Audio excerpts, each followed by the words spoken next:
नमस्कार दोस्तों, आप सभी का रिधि टून चैनल में दिल से स्वागत है। उम्मीद है कि आप सब बढ़िया होंगे।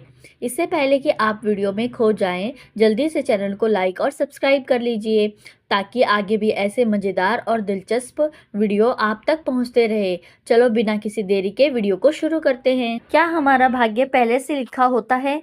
गौतम बुद्ध की प्रेरणादायक कहानी। क्या हमारा भाग्य पहले से लिखा होता है या हम इसे अपने कर्मों से बदल सकते हैं? यह सवाल हर इंसान के मन में कभी न कभी जरूर आता है। कुछ लोग भाग्य को ही सब कुछ मानते हैं, तो कुछ मानते हैं कि मेहनत से सब बदला जा सकता है। इस सवाल का जवाब हमें भगवान बुद्ध की एक अद्भुत कथा में मिलता है, जो न सिर्फ हमारी बदल देगी बल्कि जीवन को एक नई दिशा भी देगी।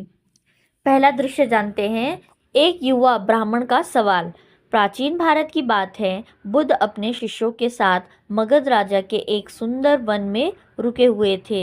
हर दिन सैकड़ों लोग उनसे ज्ञान प्राप्त करने आते थे। एक दिन एक युवा ब्राह्मण उनके पास आया। उसकी आंखों में उलझन थी। उसने बुद्ध को प्रणाम किया और बोला, हे भगवान, क्या सच में हमारा भाग्य पहले से लिखा होता है? क्या हम इसे बदल सकते हैं या जो हमारे साथ होना है वह होकर ही रहेगा? बुद्ध मुस्कुराए और बोले, वत्स, मैं तुम्हारे प्रश्न का उत्तर दूंगा, लेकिन पहले मैं तुम्हें एक कहानी सुनाता हूँ। दूसरा दृश्य, किसान, व्यापारी और चोर की कहानी। बुद्ध ने कहना शुरू किया, बहुत समय पहले की बात है। एक छोटे से गांव में एक गरीब किसान रहता था। वह हर दिन मेहनत करता, लेकिन उसकी फसल अक्सर खराब हो जाती। उसके मन में हमेशा यही सवाल रहता, क्या मेरा भाग्य ही ऐसा है? उसी गांव में एक व्यापारी भी रहता था।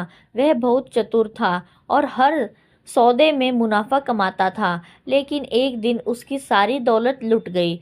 उसने भी सोचा, क्या मेरा भाग्य यही था? उसी गांव में एक चोर भी रहता था। वह हमेशा गलत काम करता, लेकिन कभी पकड़ा नहीं गया। उसे लगता कि शायद भाग्य मेरे साथ है, इसीलिए मुझे कोई पकड़ नहीं सकता। एक दिन ये तीनों एक ही समय पर एक ऋषि के पास पहुंचे और उनसे पूछा, महाराज, क्या हमारा भाग्य पहले से तय होता है? तीसरा दृश्य, ऋषि का उत्तर। ऋषि मुस्कुराए और बोले, मैं तुम्हारे एक रहस्य बताऊंगा। मैं तुम्हें एक रहस्य बताऊंगा।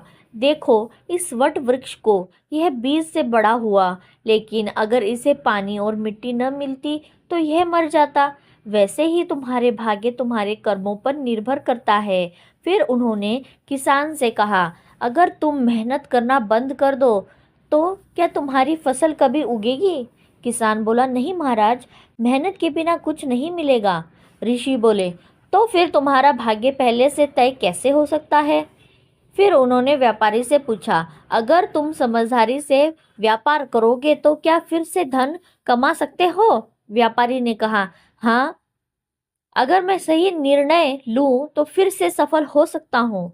ऋषि मुस्कुराए, तो फिर भाग्य ने तुम्हें गरीब क्यों बनाया? यह तो तुम्हारे कर्म थे जो तुम्हें यहाँ लाए।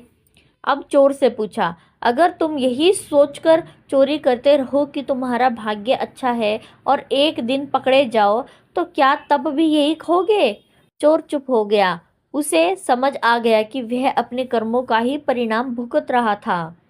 चौथा दृश्य, बुद्ध का निष्कर्ष। इतनी कहानी सुनाने के बाद बुद्ध ने उस ब्राह्मण से कहा, भाग्य पहले से लिखा नहीं होता, यह तुम्हारे कर्मों का परिणाम होता है। जो आज तुम करोगे वही तुम्हारा कल बनाएगा। ब्राह्मण की आंखों में अब स्पष्टता थी। उसने हाथ जोड़कर कहा, हे भगवान, आज मेरी सारी शंका दूर हो गई। अब मैं अपने कर्मों पर ध्यान दूंगा, न कि भाग्य पर। बुद्ध मुस्कुराए और बोले, यही सत्य है। सही कर्म करो और तुम्हारा भाग्य खुद तुम्हारे अनुसार बदल जाएगा। इस प्रेरणादायक कहानी से हमें यह सीख मिलती है कि हमारा भाग्य पहले से तय नहीं होता, हम अपने कर्मों से इसे बदल सकते हैं। अगर हम मेहनत करें तो सफलता मिलेगी, अगर गलत रास्ता अपनाएंगे तो असफलता हाथ लगेगी। इसीलिए भाग्य के भरोसे मत बैठो, बल्कि सही कर्म करो और अपना भविष्य खुद बनाओ। धन्यवाद।